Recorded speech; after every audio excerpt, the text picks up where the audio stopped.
اسی طرح جب قرآن کے بارے میں کہا وما ہوا بقول الشاعر، قرآن کوئی شاعر شعر ہے یا کسی شاعر کا کلام ہے؟ کیا کہتے ہو؟ تو اس لیے ولید ابن المغیرہ نے کہا کہ تم لوگ بیٹھو انتظار کرو، چونکہ میں جو ہے نا اعرف بکلام الشعراء، میں شعراء کے کلام کو بڑا سمجھنے والا ہوں، اور تم سب میں میری عمر بھی زیادہ ہے، تجربہ بھی زیادہ ہے، تو میں جا کے خود حضور پاک سے ملتا ہوں، آپ سے بات کرتا ہوں، اور پھر آ کر فیصلہ کرتے ہیں۔ میں بتاتا ہوں کہ آپ ساحر ہیں، شاعر ہیں، مجنون ہیں، کیا ہے۔ ولید ابن المغیرہ آیا، حضور پاک سے سلام کیا اور کہا کہ یا رسول اللہ، مجھے آپ کی قوم نے بھیجا ہے، آپ کے قوم کے سرداروں نے بھیجا ہے، اور میں آپ سے کچھ باتیں کرنا چاہتا ہوں۔ تو اس نے حضور پاک سے بڑی تفصیل سے بات کی کہ یا رسول اللہ، آپ نے جو دعویٰ کیا ہے نا کہ میں نبی ہوں اللہ کا، تو دعوے کرنے کا مقصد کیا ہے؟ انہوں نے یہ سمجھا تھا نا جیسے آج کل لیڈر دعویٰ کرتے ہیں کہ ہم جناب شہد کی نہریں بہا دیں گے، ہم ہر بندے کو روٹی کپڑا مکان دے دیں گے۔ روٹی تو خیر نہیں دے سکے بیچارے، گولی دے سکے، مکان نہیں دے سکے، قبر دے دی البتہ، کپڑا نہیں دے سکے، کفن پہنا دی۔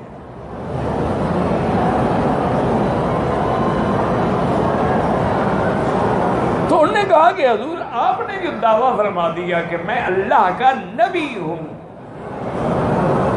تو اس کا مقصد کیا ہے؟ کہیں آپ مکے کے سردار بننا چاہتے ہیں؟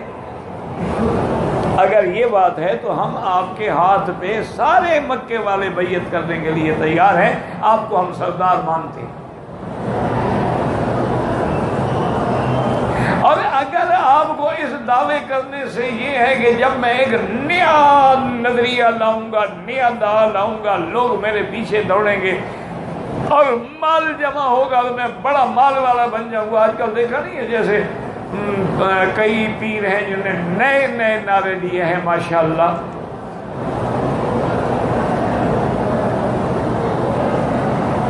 کوئی کچھ کہہ رہا ہے، کوئی کچھ کہہ رہا ہے، مقصد کیا ہے؟ ان کا گھر بن گیا ہے ماشاءاللہ۔ آج کل تو پیروں کے آپ گھر دیکھیں تو حیران ہو جائیں، اتنے تو کسی دنیا کے بڑے سے بڑے آدمی کے گھر بھی نہیں ہیں۔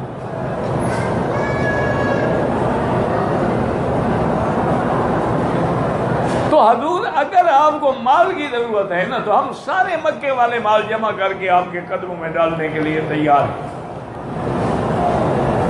اور حضور اگر آپ نے اس دعوے کی وجہ سے کہ شہرت ہوگی اور میرا نام ہوگا، میں لوگوں میں، ورلڈ میں، میرا دنیا میں نام جب آئے گا، تو نامور لوگوں کے لیے لڑکیاں جو ہے نا وہ تمنا کرتی ہیں شادی کرنے کی، تو اگر آپ کو کسی خوبصورت لڑکی سے شادی کرنی ہے تو ایک نہیں، مکے کے 10 سرداروں کی اجمل النساء و اجمل البنات جو ہے ہم آپ کو دینے کے لیے تیار ہیں۔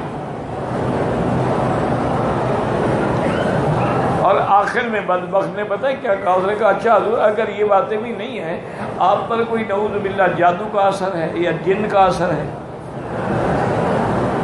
تو اس کا بھی یہ ہے کہ ہم کسی بڑے بھوپے کو لے آتے ہیں، کسی کاہن کو، کسی راہب کو، آپ کے جن نکالے گا۔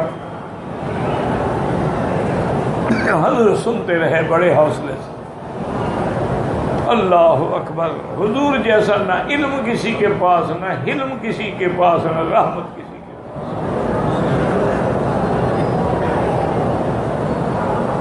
دشمن سامنے بیٹھ کے کہہ رہا ہے لیکن سرکار دو جہاں خاموش۔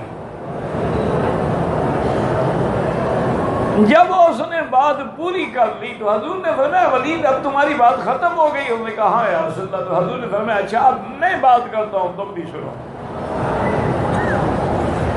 حضور پاک نے سورۃ الغافر کی ابتدائی آیات شروع کی، آمین تنزیل الکتاب من اللہ العزیز العلیم غافر الذنب وقابل التوب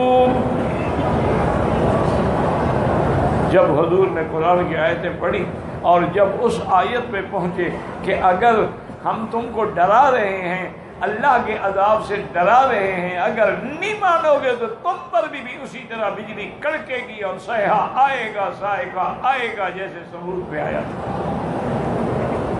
ولید کانپنے لگ گیا، کہا بس بس بس یا رسول اللہ۔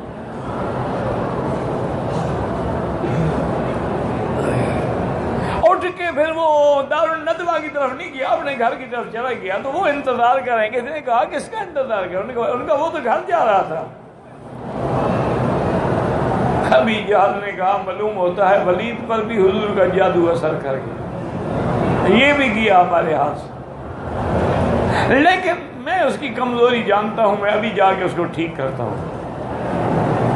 ابو جہل آیا، اس سے پوچھا کیا بات ہے؟ کہا ابو جہل بات سنو، میں نے بڑے شاعروں کا کلام بھی سنا ہے، بڑے بڑے جادوگروں کو بھی دیکھا ہے، واللہ لیس بسحر ولا بشعر، نہ تو آپ جو پڑھتے ہیں نہ شعر ہے نہ جادو ہے، بلکہ یہ تو ایسا کلام ہے کہ اعلاہ مثمر واسفلہ مغدق، یہ تو اتنا ہے کہ جو اوپر بلندی پہ پھل دینے والا ہے، نیچے زمین میں جم جانے والا ہے۔ میں نہیں، واللہ لیس کلام البشر، یہ کسی بندے کا کلام ہو ہی نہیں سکتا۔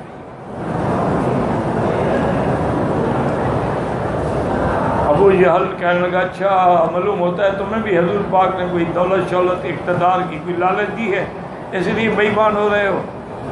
اور یار چھوڑو، میں نہیں بے ایمان ہوتا، لیکن جو بات سچی ہے میں نے بتا دی ہے۔ تو یہ بات مانتے تھے وہ بدبخت، لیکن ضد کا کیا علاج ہے؟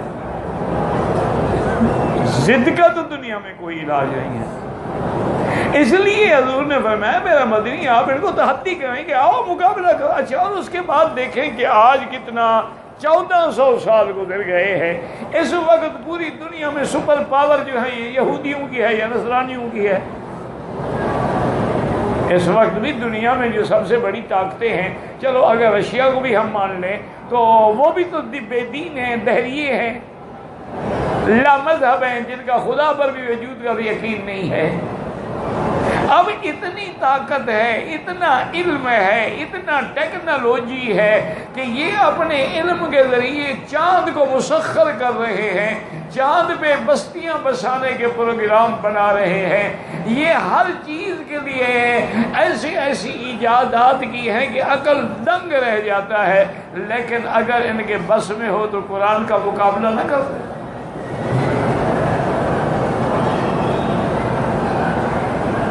ایک کوشش کی ہے کہ قرآن کو تبدیل کر دیں، محرف کر دیں، مغیر کر دیں، بدل ڈالیں، قرآن سے کچھ آیتیں کانٹ چھانٹ کے نیا قرآن، لیکن قرآن کے مقابلے میں کوئی ایک آیت بھی نہیں بنا سکا۔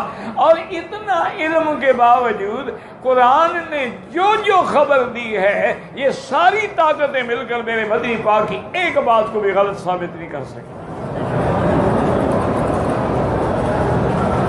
دیکھیں نا، ان کے پاس تو اتنے معلومات ہیں، اتنے ذرائع ہیں، یہ تو قبر کے اندر جو مرے ہوئے لوگ ہیں نا ان کی بھی ایکس رے کر کے فوٹو لے لیتے ہیں، اتنے ذرائع ان کے پاس، لیکن آج تک یہ تو نہیں کہہ سکے کہ حضور پاک نے جو فلاں خبر دی تھی وہ غلط ہے۔